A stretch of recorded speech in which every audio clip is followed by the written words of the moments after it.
We are live. What's up, everybody? Welcome to another episode of Police Off the Cuff After Hours. My name is Mark DeMeo. I'm here with my co-host, my partner, in all things law enforcement, the very handsome Bill Cannon. What's up, Bill? I'm excited about this guest we have, and the topic is amazing because it's been 20 years, but I'll let you introduce him. I'm excited. Well, you mentioned 20 years, 9/11. The anniversary of 9/11 is 20. It's going to be 20 years this year, and we have the perfect guest for that. He's a retired NYPD inspector. He did 32 years on the job. He played on the NYPD football team, and he's an author now.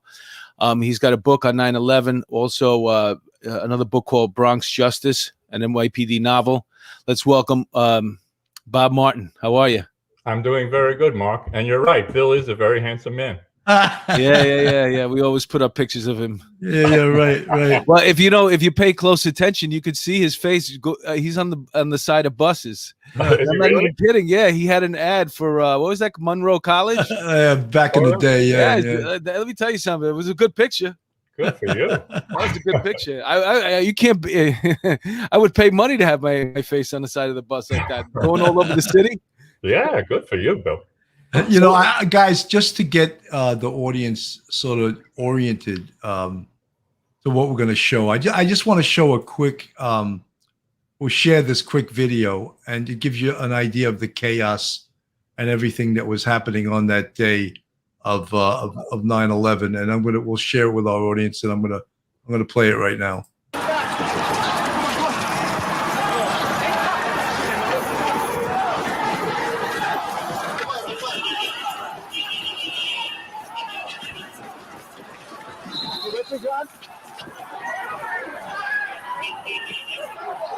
I don't know.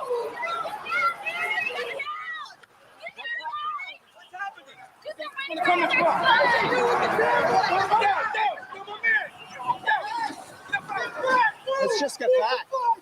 Get back. You with me, John? I just think there's going to be another explosion. Right?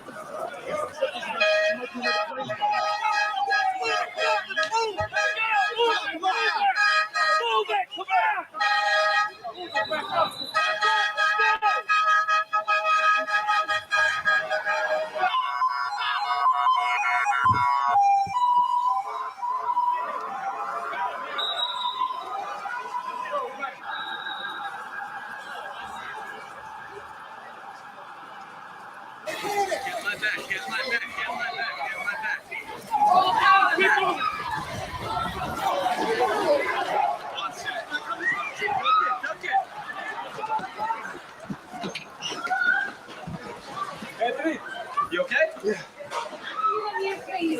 Oh my God. Oh my God.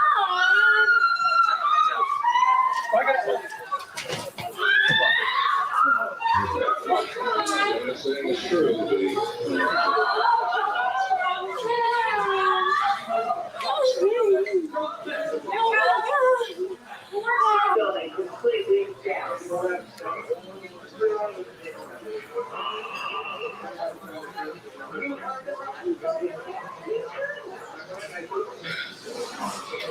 A situation that started bad just gets worse and worse and worse. The World Trade Center. Oh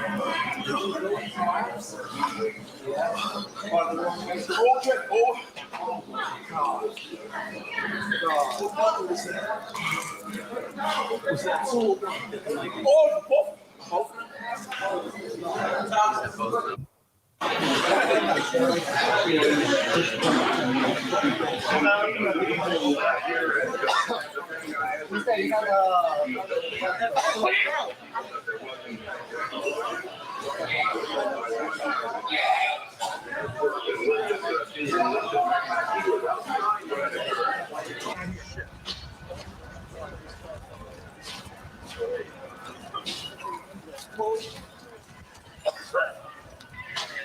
Anthony, watch me.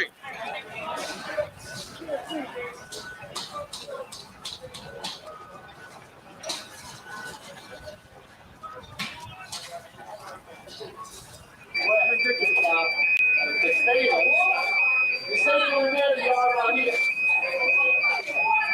thought it was a third plane, though. No, the whole top came off. The whole top came off. And then the smoke, all of a sudden I see the smoke fall. I was standing next to the lieutenant, and all of a sudden I couldn't see him. We were under the truck. The top came off.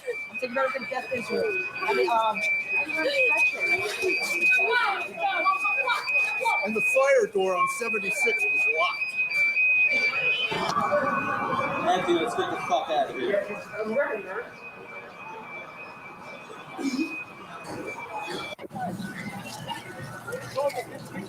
Jason, this is you. Look at this shit, man. Can you believe this shit? No. You got a cell phone. Oh, God.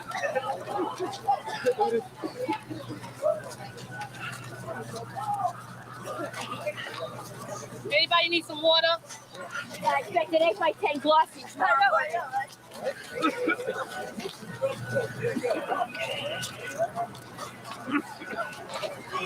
Where are we even going? We got to get you to the medical station so you can get your eyes cleaned out. I can go bed.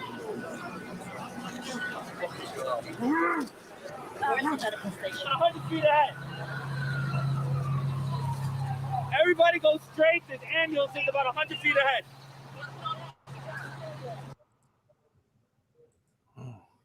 Wow, it gives us the chills, to watch that and just to remember that. And anyone that was there can just testify to that. It's just horrendous, You know what I observed, Bill, in that too? It's you're a couple of blocks away from the towers. When that was being filmed, and the guy holding the deli door open, and it's perfectly clear day, and then boom, it's nighttime when that cloud comes down the street. It's just, and that, can you imagine if you were right at the base of the towers, as some of our people were? Right. I mean, just a scary thing. I feel like that little nervousness in my stomach right now, just watching that. Yeah. But Bob, I want you, since you obviously, this is your book, 9/11 Remembered, 20 years later, Bob Martin, and it's also dedicated to the 3256 Foundation. Every penny made, all the profits from this book are being donated to the 3256 Foundation, which happens to be the shield number of Sergeant Michael Curtin. And it's an amazing thing that you did. I'm just going to put Michael Curtin's picture up on the screen. You want to just talk a little bit about Michael Curtin, Bob? Yeah, let me start, if I could, Bill, with the cover. I was able, again, Commissioner Bratton, who was nice enough to give me a cover blurb on my first book, Bronx Justice. I contacted him about this, and he gave me a wonderful, they call it a cover blurb. And let me see if I could read it. It's actually a quote within a quote. And Bill Bratton says, in 9/11 Remembered, I am reminded of a favorite quotation. And now here's the quotation he likes. And I believe it's from Admiral Bill Halsey from World War II. And he says, there are no great men, only ordinary men who, in response to extraordinary challenges, do great things. End of quote. Then Bratton starts again. On 9/11 and the days that followed, thousands of men and women, heroes all, did great things. Bill Bratton, former New York City Police Commissioner. So I am forever grateful for him. I thought the quote was right on the line. He's got a great book out now, too, for your followers. It's called The Profession, where he basically details his career in law enforcement. And to me, he's the kind of premier law enforcement expert. I went through 12 commissioners in 32 years, and I would give him my nod as the best. Now, Wow. I do have to say, what's that they say about putting all the facts on the table? He did promote me to deputy inspector in 1995. so you have an axe to grind then. But I mean, he didn't know me all that well. And there's a guy named Greg Longworth, who you might know was a lieutenant, and actually another guy. It's funny, all of the connections I have from the NYPD football team. Which he's an attorney now, Greg. I know him. He's a PDA attorney now. He's a PDA attorney. And when the first book came out, I asked Greg. I saw him at a called New York's Finest Football Club, a Christmas party, and I said, "You think you could get Bill Bratton?" And he said, "Yeah. Just here's his email." And Greg set that up. And there's a lot of people I talk about in the books too. Is I knew them because of the NYPD football team, and they just keep coming back, that thread. Mike Curtin, the 3256 Foundation. Mike, emergency service sergeant, 12-year Marine, fought in Desert Storm, married to a Marine, 3 young children on 9/11. And it's funny when you start to do these stories and you start doing some of it. Now, I knew Mike. I'm very friendly with his cousin, Mike Finnegan, who runs the 3256 Foundation. And for a couple of you, I actually went to the first golf outing they had in 2002, I guess it was. And when Bronx Justice came out, Mike Finnegan said, could you donate a couple of books they have a big golf outing every year. Could you donate a couple of books that we could use in the raffle? So I started bringing them, and they would raffle them and say, hey, the author is here, he'll sign them for you.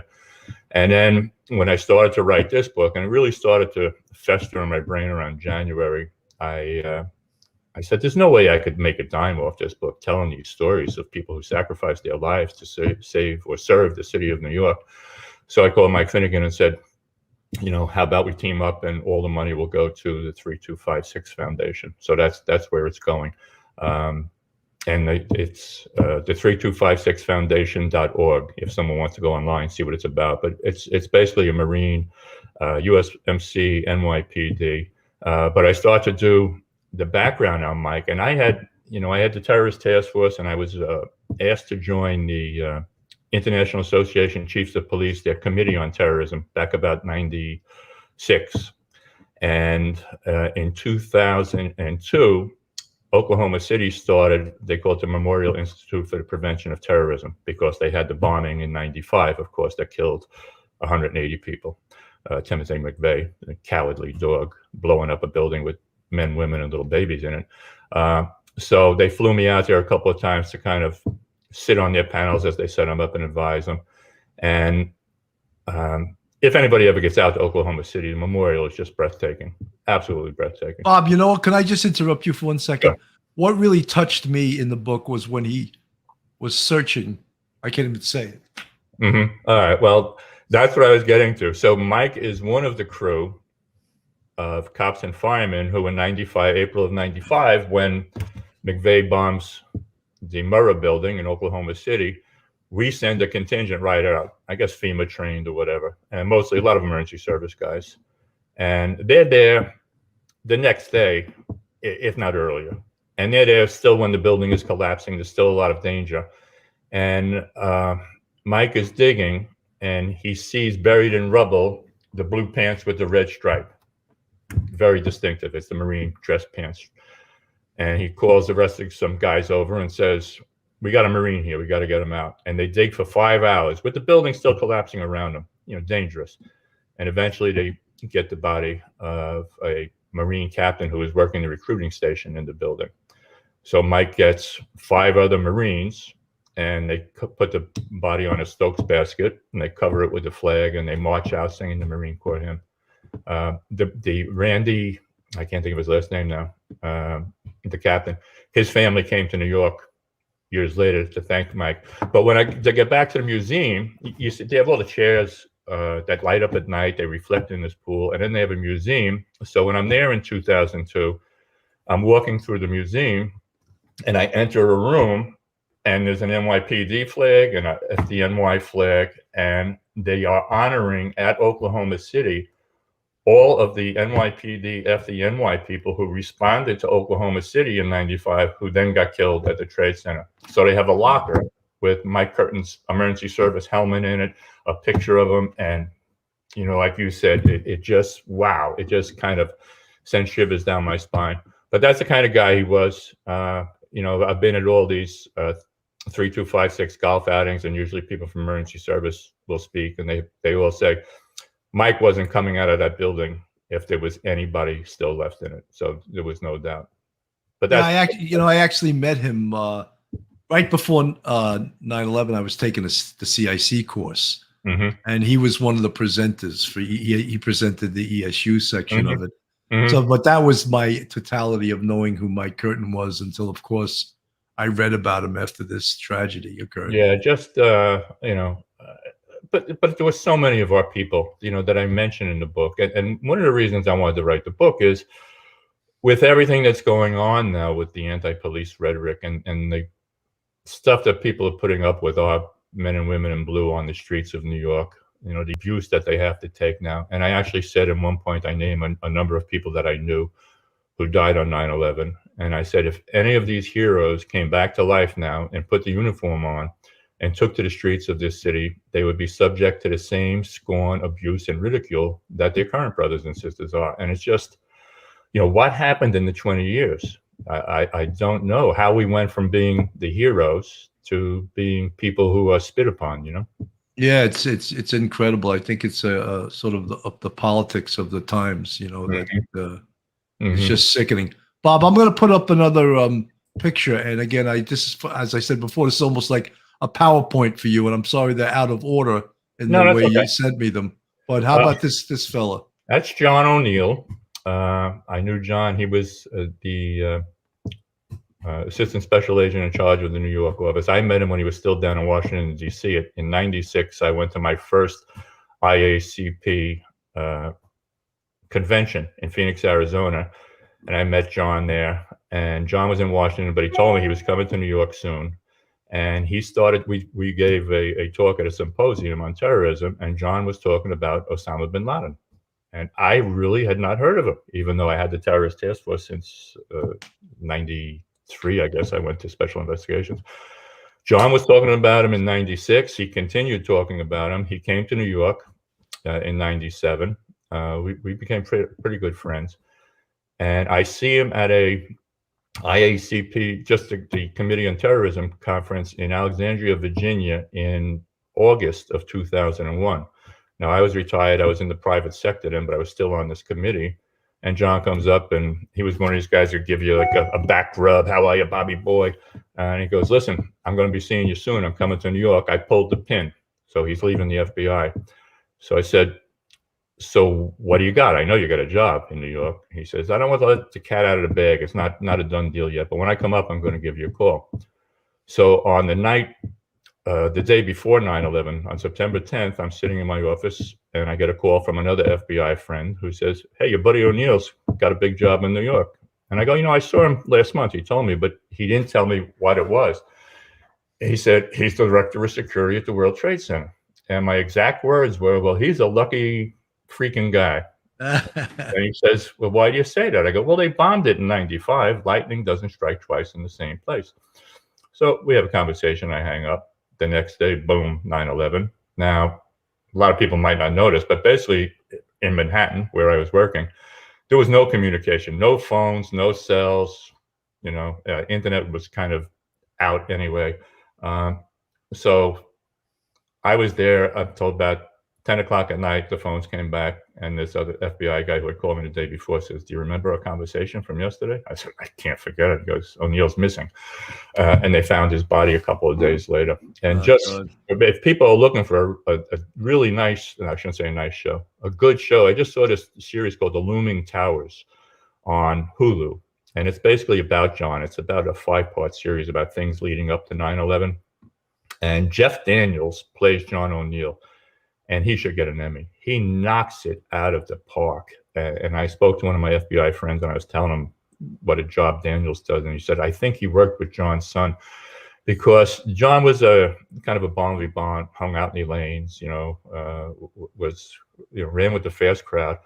But there was a scene in the lanes where Jeff Daniels, as John, is talking to an FBI agent, and the FBI agent tells him something that surprises him. And John had this way of just kind of rearing back and going, whoa, and Jeff Daniels did that. And I went, holy crow, that is O'Neill to the T. But it's a pretty fair discourse on what led to 9/11. But he was a good guy, John. You know, Bob, if I could just say something, one of the things that we noticed as first responders is after this happened, there were so many rumors as to who survived and who didn't survive. Most of them were inaccurate. Mm-hmm. But, we had heard rumors like the whole top echelon of the police department is gone. Mm-hmm. There was all these rumors. And, and we were down there. But there, as you said, there was no communication because the biggest phone tower was on top of the World Trade Center, and that was knocked out. So, one of the first things I did, I think most people did, was call home and tell your wife or your kids, I'm okay. you know, I'm all right, because no one knew where you were or how you were doing that day, you know. Well, Terry Tobin, who I talk a lot about, and I hope we have some time to talk about it, but when she gets transported to Ellis Island because she's severely injured, a park ranger comes up to her and says, you know, knows she's a lieutenant, she is, this Terry, and says, can I call anybody for you? But before you give me a number, I can't reach any 718 or 516 or 212 numbers, you know. So there was a lot of the area that he couldn't make phone calls to. But she's a special. I mean, she just comes off as kind of the star of the book, if that's the proper way to say it. Incredible. And I don't know if you want to go into her story or. Yeah, go ahead. I mean, that's why we're here. Go ahead. Okay. So Terry is a lieutenant in DCPI, Public Information, on 9/11. As you can see now, she's a chief. She actually is a 3-star chief now. She just made chief in February of interagency cooperation or something. So she's in the office, 1 PP. She gets a report of a plane hitting the Trade Center. She goes over.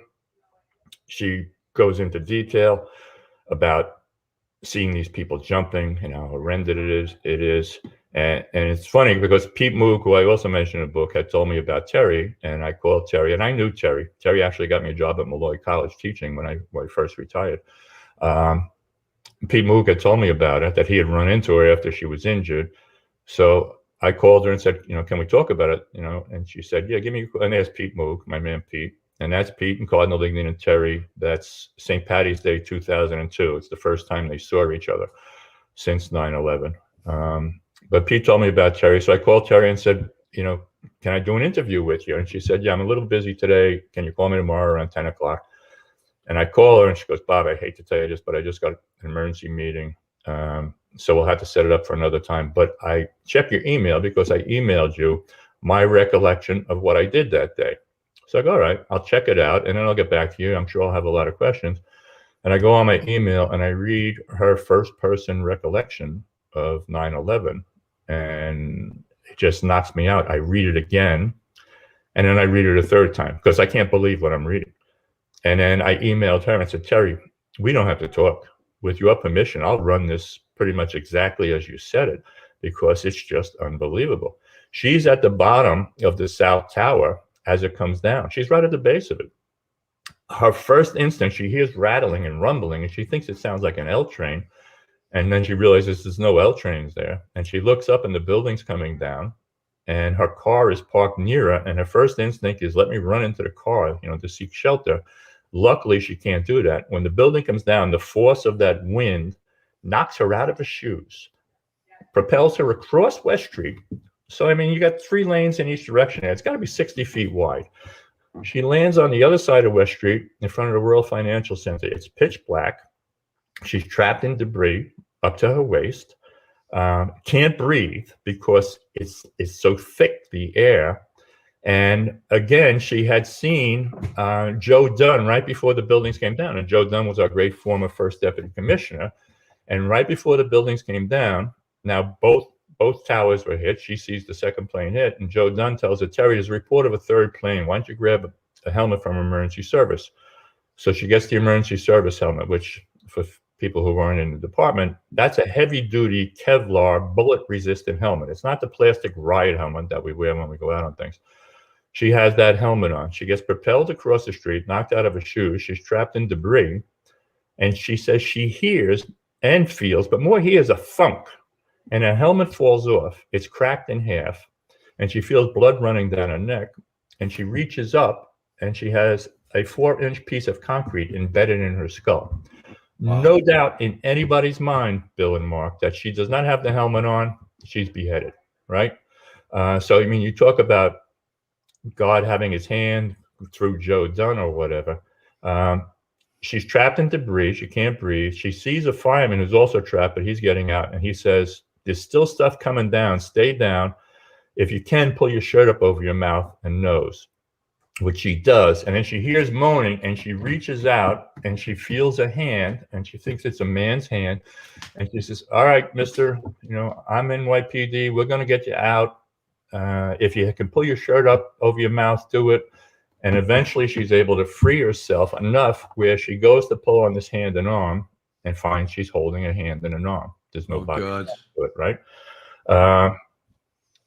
She's able finally to extricate herself, and her and the fireman go. And well, you were there. I don't know if you heard any of these, but all the people there told me about the fire department guys. When they go down and they don't move for about a minute, they have this chirping alarm that goes off.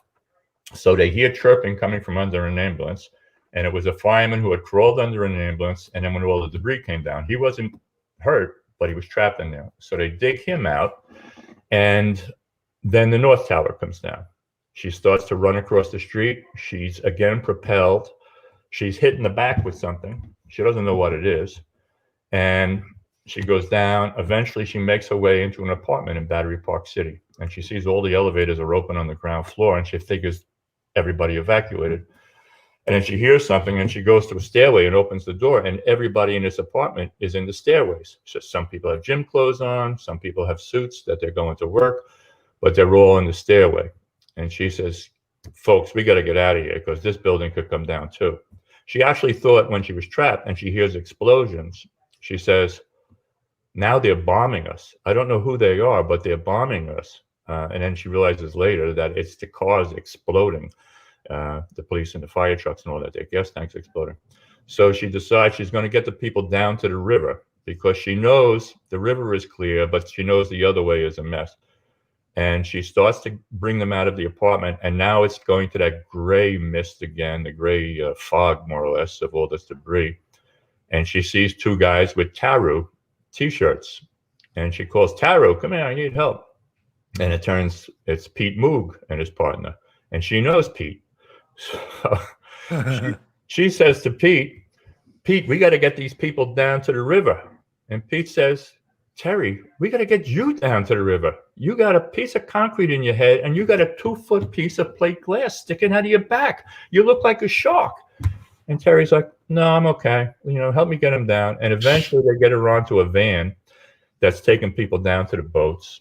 Pete goes down, and he says he sees he says there's only a couple of boats running, and there's hundreds of people waiting to get on them. But there's a lot of yachts parked there. So Pete says, I know a lot of rich people leave their keys in their yacht. So he looks into a 70-foot yacht, and he sees the keys on the little buoy that will float if you drop the keys in. It's like a lifesaver or something. And I won't say how, but Pete makes entry into the boat, and he gets the keys, and a harbor launch pulls up, and there's a harbor guy getting off the boat that Pete knows, and he throws him the keys and says, you got a new boat, Swabby. Here's your 70-foot yacht. And the guy puts it into service, and they start going back and forth, bringing people either to Jersey or Bob, I think that's called martial law, and I think martial law. I don't think anybody would complain. And no, I think you're all right stealing that boat on a day like that. I think it's a great story on the cocktail circuit for whoever owned the boat. My boat was, drafted into service on 9/11. But eventually they get no, Bob. They spoke like this. It was so perturbing that they took my boat right from the dock without even asking me. Well, either that, or they said of all the boats, they chose mine because mine was better than That's right. Boat. Mine was the coolest boat. It was the best boat. It shows you again, cops thinking on their feet and thinking outside the box. There's not enough boats, but there's 4 harbor guys on this launch. They all know how to drive a boat. Pete doesn't know how to drive one, so here's the keys, my friend. You got yourself a new boat. Anyway, they get Terry over to Ellis Island, where they had set up a triage area, and they look at her and they wrap up her head in gauze. They're not going to touch the glass. They're not going to try to pull the concrete out. Eventually, they get her on an ambulance and goes to Jersey. She goes into a hospital in Jersey, and the doctor said, "We got good news and bad news. We're going to take you right into surgery. The bad news is we can't give you anesthesia because obviously you have a severe concussion." So they go up and they pull the concrete out. They take the glass out. They put 80 stitches between her back and her head. And they go, oh, as a little bonus, you also have a severely broken ankle. We can't treat it. We can't cast it because it's already swollen and it's all cut up. Her brother, who's in NYPD, has gotten the phone call, and he comes and picks her up. And he says, I'm going to take you to my house out in Long Island. My wife's a nurse. And she says, no, take me back to the Trade Center. Take me back to the Trade Center. She wants to do more to help. Wow. When she gets back, she says, I realize I can't even get close to it at this point. So then what's she say? Does she say, take me to your house? She says, no, take me back to my office. So she goes back to One Police Plaza, up to the, I think it was the 13th floor, DCPI. Yeah. And she goes in and starts working, starts answering the phones. And when she told me the story, I said, you treated this like you went out to lunch at the South Street Seaport for a half hour and came back. Eventually, Tommy Fahey, who was the chief who was in charge of DCPI, comes in and blows a guess. What are you doing here? He orders someone to take her to North Shore Hospital, and they take her there, and she's treated. Then she recuperates at her brother's house. But I've been telling people she probably made 150 decisions after that first tower came down. Not one of them was what's good for Terry Tobin. It was all about helping other people and That's trying amazing. to continue. Bob, Bob, we're going to take a very short break here. Before we go on break, factual breakdown. Thank you so much for the $5 super chat. And yes, Captain Timothy Stackpole from the FDNY was a hero. I mentioned him in the book, as a matter of fact. Yeah, well, his brother was a detective also on the NYPD. We're gonna go to a quick commercial. Bob, if you have to go to the bathroom, I know you're elderly like me. I wasn't gonna say it, but this is the time to do it. Okay. Mark, you want to do the first one? Here we go. Hey, if you're planning a move down to Myrtle Beach, South Carolina, you couldn't find a realtor. Carol Waters, realtor. She's from the Bronx here, and she worked at the famous Fitzpatrick Bar there. She married a cop who turned out to be a fireman, Rob Mayer, and they made their move down there. And now they're selling homes. You'd be in great hands. You can trust them. So make sure if you're thinking about making that move down to Myrtle Beach, South Carolina, you can get in touch with Carol Waters Realty. The cell phone number is there, 914-261-6681. And her email is carolwaterssellsmb@gmail.com. Folks, if you're out there and you're having a little bit too much to drink or you're up to no good sometimes, you may want to carry Joe Murray's phone number in your pocket. He's an attorney at law. He's a retired NYPD police officer. He's a frequent guest on the show. He's our legal expert. And trust me when I tell you, you couldn't, God forbid, if you ever get into trouble, you couldn't be in better hands. He'll definitely look out for you. He's a gentleman. So make sure that you take this down, jmurray-law.com. And the phone number there, his cell phone number is 718-514-3855. I don't even have to look that up. I have that memorized just in case. Michael O'Keefe is a retired NYPD first-grade detective and the author of 3 novels, Shot to Pieces, A Reckoning in Brooklyn, and Burnt to a Crisp. You can order his books on Amazon.com or his website, michaelo'keefeauthor.com. Michael O'Keefe was the police officer who in 1992 got in a gunfight with a drug dealer named Kiko Garcia. Luckily, Michael O'Keefe walked away from that. Kiko Garcia did not. And a lot of Michael's books are somewhat autobiographical in that sense. Shot to Pieces, A Reckoning in Brooklyn, and Burnt to a Crisp. I've read all 3 of them. They're fantastic books. So again, you can order them at Amazon.com or michaelo'keefeauthor.com. Police Coffee is an officer-owned business dedicated to crafting the finest coffees and blends. They can provide you with the freshest coffee available. Each batch is roasted fresh by people who know what it means to stay vigilant, and their specialty coffees do not waste one drop when flavor is concerned. Their coffee is some of the best you'll find, but it also serves an important cause. It gives back to the community. 50% of the profits goes towards helping family members of police officers who fell in the line of duty. To order coffee and related products from policecoffee.com, go to the website. There are over 7 types of coffee to choose from. And again, 50% of the profits go to the officers' families in need. For a 10% discount, use code OTC10. That's off the cuff 10. So just go on policecoffee.com and you can order your coffee, and you know you're going to be doing a great service to police members of the service all over the country. We're back. You know, folks, this is so unbelievable for us. Mark and I were both first responders. And Bob Martin writing this book was so thankful that he did, because this was one of the darkest days in New York City history. However, some good things came out of it too. And Mark, you want to say a couple things? Mark, you haven't really said much. Well, I mean, it was the 10-year mark of my career, and I wound up writing a show when I retired, a solo show. And in my solo show, it's just a journey through my 20 years, which were more funny than anything else. But while I was having fun on the job, and then I remember I was working the Warren Squad that day. That day changed the course of my career. I had another 10 years left, and it never really was quite the same after that, even though there was some fun moments after that. But it definitely changed just the whole mentality, and it just changed everything. 100%. Peter Pranzo, Lieutenant Peter Pranzo, the great Lieutenant Peter Pranzo, Harlem Raiders. Thank you for the $5 super chat. Prayers for Santos Valente, the issue Truck 7, Street Crime, and Lee Feeling, FDNY Engine Company 235, and former NYPD, and all others lost on 9/11. You know something, we salute everyone from that day.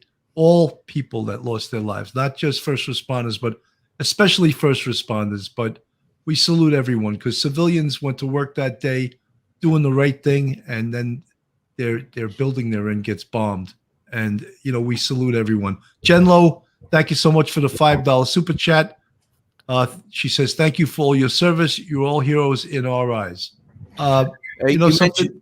Go ahead, Mark. No, I was just going to say he mentioned the harbor units, and that was funny because we worked on 98th Street and 3rd Avenue, the Warren Squad, and the harbor met us there, and they took us around Manhattan, and they brought us to, I guess it would be wherever the closest point is to New York. There, that it was not Battery Park. No, where Frank Sinatra's from. What's that? I forget that. Hoboken. And we set up a triage there in one of the hospitals for all the people that were going to be injured, and then nobody came. Mm-hmm. Everybody was dead. Mm-hmm. You know, that's a thing. One of my friends was a doctor, and he rushed down there, and same thing. There was no need for his services, which is, you know, when you think about it, it's so broken that occurred. You know. Well, you can remember, I think it was St. Vincent's Hospital. They had pictures of all the doctors and nurses in front with the gurneys waiting, you know, and nobody came. And even the story I told you with Terry Tobin, they probably would have admitted it to that hospital in Jersey, but they thought they were going to get 100 more people. So, you know, they let her go home, and she went back to work. If I could jump on too, you mentioned Timothy Stackpole and Mike O'Keefe. And it's funny, the connection there, which you probably don't know about, Bill, but I will fill you in. One of the groups that I mention in the book, and I do mention 343 firemen, I do mention 37 Port Authority police department members, including Captain Kathy Mazur, who was the one female from Port Authority who died, and a guy named Fred Marone, who was their director of security, I believe was the title, who was there's Kathy. Yep. She was the only female among the 37 Port Authority police that died that day. And I don't know if you have Fred Marone's picture, but he was also a member of this IACP terrorism. Oh, that's Lee. Let me hit that one while you got him up. Okay. Leroy Dixon. Now you mentioned Mike O'Keefe, who has his commercial in, a great writer. And I met Mike. I was doing some publicity, a cable TV show for Bronx Justice when it came out. And I'm in the green room, and this guy walks in, and he's got a mohawk. He's got 18-inch arms covered with tattoos. And he goes, "Are you Bob Munn?" And I was like, "Oh my God, you know, it's some biker I locked up sometime." And it's Mike O'Keefe. So we start talking. And he mentioned, and I knew about his trials and tribulations in the 3-4, you know, and followed that and prayed that he would come out on top, and he did. But I mentioned to him that he had worked in the A3 squad, and I said, you know, in Bronx Justice, I have a character that I named after a guy I worked with in TPF. I was in Tactical Patrol Force. I was in Street Crime. In Tactical Patrol, I worked with this gentleman, Leroy Dixon, and that was Bronx Justice, yeah. And I said to him, I'm trying to get word to him. Is he still in the A3? And Mike went, "Bob, Leroy died." he's one of the post 9/11 victims. And I was surprised. I found out, I mean, we have over 300 NYPD have died now post 9/11, right? We lost 23 on, there's Jimmy Monahan. I worked with him in street crime. He took more guns off the street in a month than most cops do in 20 years. And when I saw the picture, I didn't recognize it.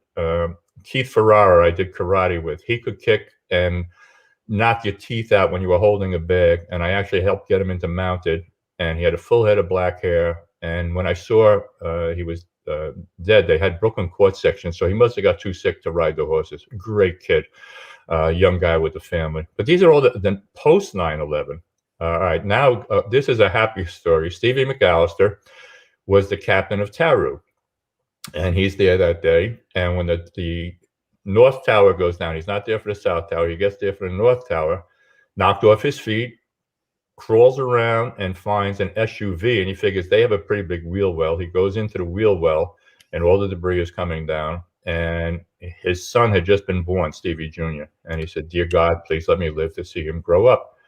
And he gives me one of the lighter moments. I mean, it's hard to have a light moment in this book, but when it starts to ease up a little, he sees an amber light that he identifies it might be the back of an ambulance. And he gets over to it, and it is an ambulance. And he opens the back door, and it's pristine. There's no dust in it. And he goes in, and his father had died a couple of months before, and he had been on oxygen. So Stevie knew how to hook up the oxygen bottles, and he starts breathing oxygen. And he sees some bottles of saline, salt water. And he grabs one, pours it on his head, and he grabs one and chugs it down. And he grabs another one and chugs it down. And the door opens up, and a lieutenant he knows comes in, and Stevie hands him a saline bottle and says, "Hey, drink this." And the guy looks at the bottle and says, "Do you think it's safe to drink?" And Stevie says, "Hey, buddy, you just swallowed 2 whole buildings. I wouldn't worry about that." I wouldn't worry about the damn water. I worry about the salt water, depleting your blood or whatever. And then, he wanted one of those like sports drinks, like a Gatorade or something. Gatorade or something, but it was just, as I said, it's a very tough subject to find anything to live with. But when Stevie told me that, he's another guy from the NYPD football team to keep hitting on that. And I should mention we have the 50th anniversary of the NYPD football team coming up. Joe Lochran and Pudgy Walsh from the fire department. Joe was a cop who started it. Dominic Lorendi, my buddy, is really organizing the 50th anniversary. Bobby Nicosia, now Pete Moog, when he told me his story, asked me, could I get in a word about 2 people from Taru who died post 9/11. That's Bobby Nicosia. He was a chief in the Wantor Fire Department, volunteer fire department, had all sorts of rescue training and emergency response training, and they said he was just dynamite on the days and weeks. They were down there for 6 months, basically, Taru. But he succumbed to post 9/11, one of the 300. And it's strange. Bob, could I just stop you for 1 second? For folks that don't realize how long members of the NYPD, and I also have to mention, unheralded, no one knew about them, but the steel workers. Mm-hmm. They were unbelievable. These were the guys that with torches and stuff cut big girders of steel so that it could be removed, so they could do the recovery and actually, was the recovery? It really wasn't a rescue operation after a while. But these guys were heroes, and I've seen them at Mount Sinai when I go for my treatment once a year. Some of these guys were yellow. They're real sick now. Oh yeah, real sick. They had that guy you see on TV, John Field. He started the Feel Good Foundation, where he's making sure they get taken care of. No, but they were heroes. Friend of mine, Tommy. 100%. Luis Alvarez. Yeah. Mm-hmm. He's from Astoria. That's where I grew up. I remember him growing up. We played a lot of football against each other, softball, all that kind of stuff. Mm-hmm. And he was the one that Jon Stewart was with, testifying. And God bless Jon Stewart. You know something, Bob? That's what's amazing to me is that you would think that politicians would be shamed, and they were shamed. They were shamed into doing the right thing. You get the Schumers, you get the scumbag Mitch O'Connell, who's more concerned with the budget than he is about saving guys that were selfless, just ran into these buildings, and guys that worked for 6 months and now have cancers that they've never seen before. And it took a celebrity, Jon Stewart, to go down there and shame them. Thank God he did. I take my hat off to him. And, that's what, got billions more dollars for the 9/11 people. No, Or without else a they doubt. would have just, there's plenty of money for everything else, but Mhm. let's the hell with these guys. That was their philosophy. Well, Louis was there, and I believe he died about 3 days later, right? I Yeah, mean, I think you could see he was sick as could be when he was there, and I Yep. didn't know him. Mark, you could probably attest to this.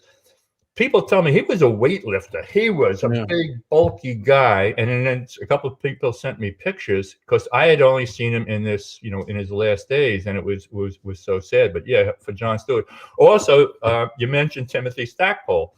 Now, I do mention the 343 firemen, and now Mike O'Keefe, again, we start talking, and I go, where'd you go to high school? And he says, St. Francis Prep. I go, oh, there we go, another terrier. He went in Queens. I went when it was still in Brooklyn, when it was the real school, when we were a football powerhouse. But we both played for Vince O'Connor, who coached there for 62 years. And I get a newsletter from St. Francis Prep shortly after 9/11. They lost 19 people, alumni from the high school, including, which I didn't know, Father Michael Judge, the very famous. Yep. And That I was a thought they famous- just made him an honorary, but he actually went to St. Francis Prep his freshman year before he went into the seminary. But Timothy Stackpole, I mentioned everybody in the book, and it is 14 of the 19 are FDNY.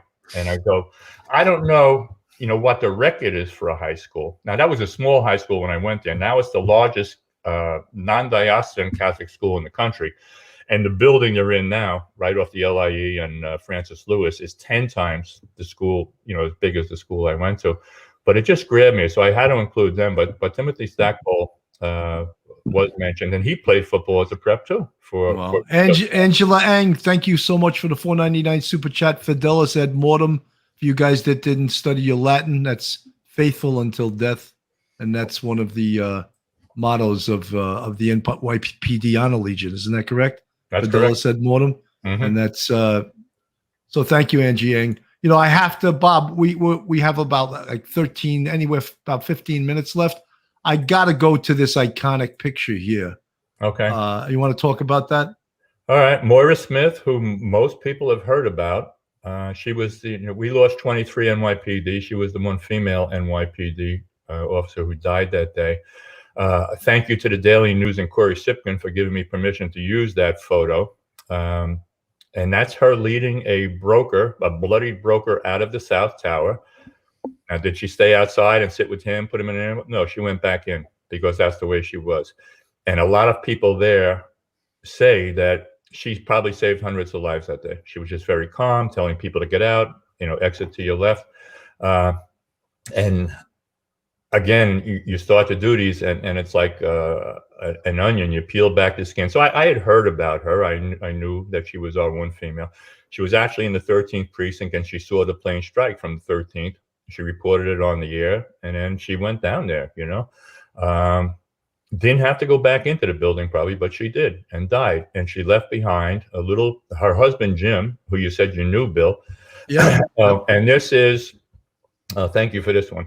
This is her daughter, Patricia, who was 2 years old when she died.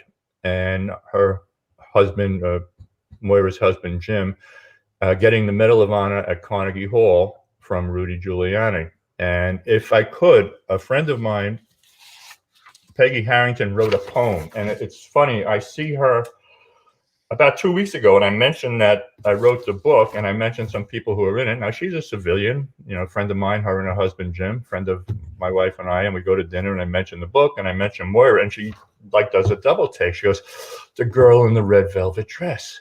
And she goes, oh my God, it just grabbed me so much. I wrote a poem about it. So with your permission. Again, absolutely. You don't need our permission. Go ahead. We're talking about December of 2001. The Medal of Honor was awarded posthumously to Moira Smith. The medal was presented to her husband, Jim, also with the NYPD, and Patricia, their 2-year-old daughter, at Carnegie Hall. And she writes this poem. Your father holds your hand as you stride across the stage. In the glare of footlights, a little finger in your mouth, your head down, eyes looking away. One shiny black shoe is frozen midair near the hem of your skirt. A wide green ribbon with a gold star, too big for you, hangs almost to the hem of your red satin dress. The brim of your father's hat hides his face as he looks down at you. He worries that you're going to cry, frightened by the sound of applause.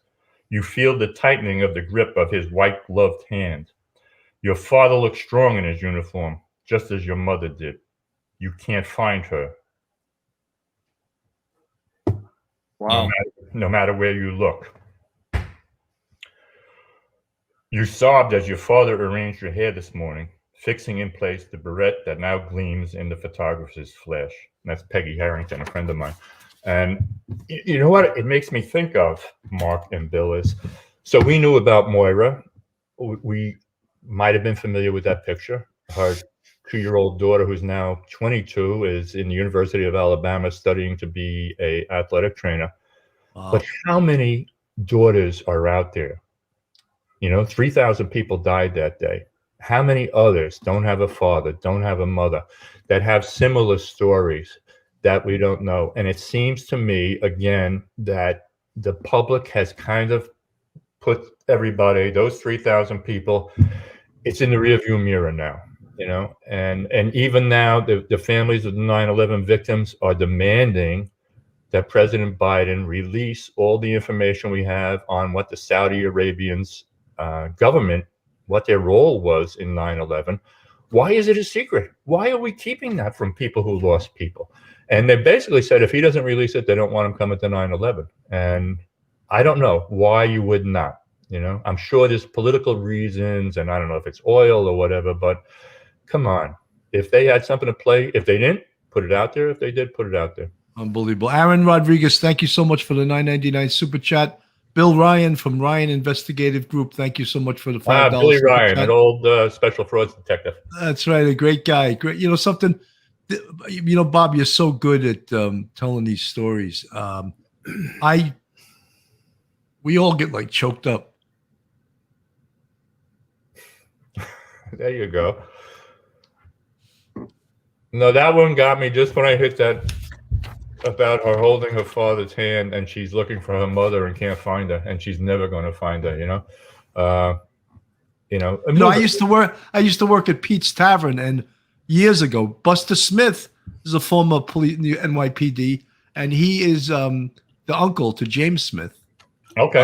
And Buster now is at the ripe old age of 101. He's still alive. Good for him. Which is unbelievable, And so, Buster, if you're listening, I just wanted to do a shout out to you. Father, Bill? No, he's the uncle of James Smith. Okay. So, if you don't mind if I tell this story, just watching you guys break down, I remember after it happened, we were doing a lot of the family center. People would come in and report missing persons, and we would take the missing person report, and we would voucher the DNA, whatever they brought into us. And, we're just working every single day. And I never cried, and it was bothering me. I just what the hell is the matter with me? You know what I'm saying? And then came time for the mayor. Giuliani met with Von Essen at the Marriott, and all the missing firefighters, the two of them addressed their families. And then we were sitting next door, and that's when they were going to bring whatever you could get from a locker. The FDNY guys. So one guy brought a pillowcase, and I opened it up, and he goes, "There's 19 of my brothers in there." Mm. It was anything else you need, and they were all like in these big freezer bags, and it was a hairbrush, maybe an underwear, whatever was in their locker that they thought they could get DNA off of, was in these with these bags, and it had all their pedigree information on a label there. And I was like, that was that's when they finally it all settled in right there. Yeah, well, it's good. It's good that you finally let it out, because I don't think you could be human and go through that. I was speaking to a good friend of mine, Kenny Bowen Jr., who was an emergency service sergeant who worked with Mike Curtin, and he was saying that he lost 3. They were truck 2 up in the 2-6, and God forgive me, I can't remember the other 2 name. And one of them was John, whose brother was a fireman. There's one father lost 2 firemen. But he said he just felt like he couldn't do enough when he was there. you know. Just some of the names. That was John Russo, also one of the Taru guys who died post 9/11. And can you go back to that first one, Bill, that you had before that? Oh, that's Jerry Ahern, another, and I hate to keep coming back, NYPD football guy, police fire family. His uncle, I believe it was Billy Ahern, great football player for the fire department team. I actually I was assigned before the merger, I worked with housing for about 3 months, and I worked with Billy's uncle, Harry Ahern, who was a great detective in housing. And that turned out to be one of the best deals I ever did. I didn't want to go. It was the exchange program. I was going to be there. I said, was it like a week or two? They said, no, 3 months. I don't want to go to housing. And they treated me like gold. And I saw that they were as top notch as anybody we had. And it really paid off later, because basically the book Bronx Justice, what it's based on is an actual case that we worked in the Bronx where these drug dealers and some wise guys from upstate got together, and they were killing people left and right. And a lot of the bodies were getting dumped in the housing projects in the Bronx, the Patterson projects and the Butler houses. So we had a task force of 4-2 squad, Bronx homicide, and housing detectives. And the first day I walk in, one of my guys from the Bronx homicide says, Cap, let me introduce you to some of the housing guys. And they all go, hey, Lieutenant Martin, oh, you made captain, because I had worked with them. So it really opened up some doors, and they were a great bunch. But I don't want anybody to feel, left off. That I do mention the 343 fire department people. As again, I mentioned. Was that the gentleman you were referring to before? That's Pete Moog. Oh, that's Pete Moog. Okay. Yeah. We didn't mention that. I wanted to get, thank you for that one, Bill. 3,000 people died that day, 23 NYPD. This is Police Officer John Perry from the 4-0 precinct. And of all the people who died that day, his death just affects me more than anybody's. He was at one police plaza retiring that day. Wow. He spoke 7 languages. He was a lawyer, and he was retiring with 15 to open immigration law practice. And the planes hit, and he decides he's got to go to the towers. And I said, of all of them, I don't know. If I was at 1PP that day putting my papers in, I think I might have said there's 36,000 people, from NYPD. I don't know if I would have went, but he went. And I ended up doing a short story based upon him. The short story, of course, is fiction, called The Last Job. And that's in the book. And that I'm in a group called the Public Safety Writers Association. And in 2017, they have a writing competition on short stories. And I sent 2 in. One was The Last Job, and one was another one called The Keys to Understanding. And in that one, I had a female protagonist cop, rookie cop in the 6'9", working with an old hairbag with a handlebar mustache who weighs 300 pounds, who was based upon a guy I worked with. And I was a little hesitant to put the keys into the book because it wasn't 9/11 related, but I did have a female hero cop, and I did dedicate it to Moira Smith, to Kathy Mazur, and to Terry Tobin, who lived. And I'm getting so much feedback on people love that story. So, but John Perry, special. John was an actor as well. I worked with him. He did like some. I worked with him on a TV show. Okay, yeah. But I don't know. I mean, would you, if you were retiring that day, you think you would have ran over? I didn't want to go, and I was on the job. There you go. I mean, I don't know. Bob, I just wanted to also mention this flyer, because I put this flyer out to sort of to promote the show, and I didn't mean to imply that everyone on this flyer lost their life. I just put the pictures that you sent me, and they were inside your books. It's pretty easy. The ones who lived were Pete Moog, who's on the bottom row, second from the left. Terry Tobin, of course, the chief. And the gentleman on the top with the uniform hat is Stevie McAllister. They're the 3 who lived. Everybody else is no longer with us, Right. Hey, would you mind repeating the name of the that film? Was it O'Neill's film? The Looming Towers. And it was on Hulu. It's still, I believe, on Hulu. But Jeff Daniels just does. I mean, if you know somebody and then you see somebody portraying them 20 years later and you go, man, he's got all the facial expressions, the hand gestures. He really did a great job on it. And it's a pretty fair analysis of 9/11. And I won't go So- into the politics of it, but it's pretty fair. It's unbelievable, folks. This is Police Off the Cuff After Hours. If you're not subscribed to us on YouTube, please do so. Give us a thumbs up, ring the bell. I'm not going to sell our Patreon tonight. It's just too much of a solemn show. Tomorrow night, believe it or not, I'm doing round 2 of this, and I just thought it was a sort of a good thing to do. I want to be with the guys that I was with 20 years ago, that I responded down there with. So I'm doing a show with Detective Billy Hicks, Detective James Zarakis, and Detective Zedekiah Jennings, all from the 2-3 squad, and we're going to tell our story of responding down there, and just not to put ourselves out there, but to just sort of memorialize this day, and because it is a day that will live in infamy in New York City history, and I don't ever want to forget about it. I don't agree with the politicians that try to pull back on the celebrations for this. Not even celebrations, the memorializing this day, and again, I think this year they're limiting the celebration or the memorializing just to the family members, and I don't think that's right. I think all first responders should be allowed to go down there. Apparently, they're not doing it. I don't know if they're using COVID as an excuse like they did last year.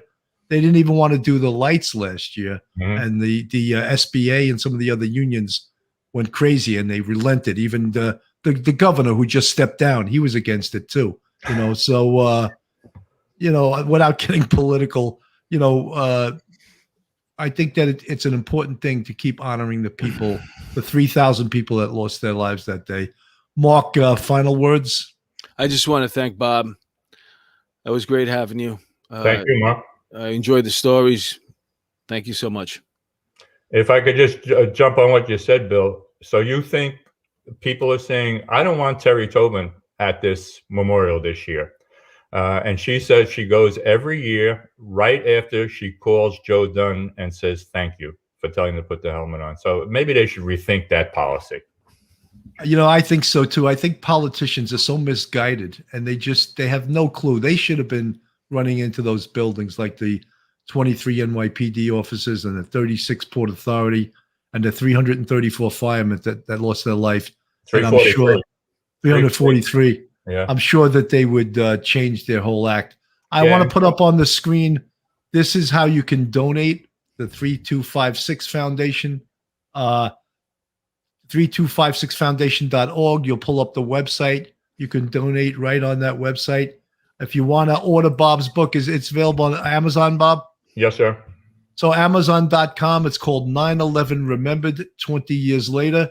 He also has another book out that it's called Bronx Justice, an NYPD novel. And he's a great writer. And Bob, I can't say enough. Thank you so much for coming on the show. And I just want to give a shout out to Chief Louis Anamone, who actually made me aware of you. Yeah, And, Louis is, I mean, you wish he was back in the department now, but he did. He hooked me up with you guys. As a matter of fact, he had sent me an email right after he read the book, and he said, I guess this is a labor of love. And I said, Chief, Bronx Justice is a book I wanted to write. 9/11 Remembered is a book I had to write. And he's a great man. Yeah, I mean, I would have never known about you had he not told me. He goes, give this guy a call. Right? I keep a low profile. I do no social media. I have no Facebook or any of that. I told you, I just got my first smartphone and I can't figure out how to work it. I'm FaceTiming people when I think I'm calling them, you need like a 15-year-old to give you tutorials. I have a 17-year-old granddaughter and she's okay. showing me the ropes, But and even you remember when I first contacted you and you asked me about doing it, I said, I don't know about this, That's right. You turned me down first. I had to beg. Yeah. And then people said, no, you want to push this book. What happened last year too is the 3256 big fundraiser is a huge golf outing they have every July, usually out in Riverhead, and they got canceled last year because of COVID. So we really wanted to get some bucks into their coffers. So anything we make on the book goes right to them. That's fantastic. So tomorrow night I'm doing another show on 9/11, and Wednesday night we have the great Joe Pistone, a.k.a. Donnie Brasco, with retired NYPD first grade detective Tommy Dades, an organized crime expert, and of course the great from straight out of Brooklyn, Phil Grimaldi. So it should be a great show Wednesday night. Bob, I don't know what to say, man. I can't thank you enough. It was so great to meet you. You know how many people I've just met via StreamYard? Never met them in person, but I'm going to meet you in person one day, though. You know, we'll have a drink together. I would love that. I look forward to it. And bring Mark with you, even though he's not as good looking as you. You can bring him. But Mark drinks a lot, though. I don't know if I can afford the bar bill. Well, he's got to pony up his own money, right? We'll use the police off the cuff money. That's right. We'll use the police off the cuff funds. That's right. So, folks, thank you so much for watching us tonight. God bless Bob Martin. God bless all the people that lost their lives on 9/11. God bless all their family members. And from Bill Cannon and Mark DeMeo from Police Off the Cuff After Hours, good night, everyone. And thank you so much. Thank you, Bill. Thank you, Mark. Thanks a lot, Bob.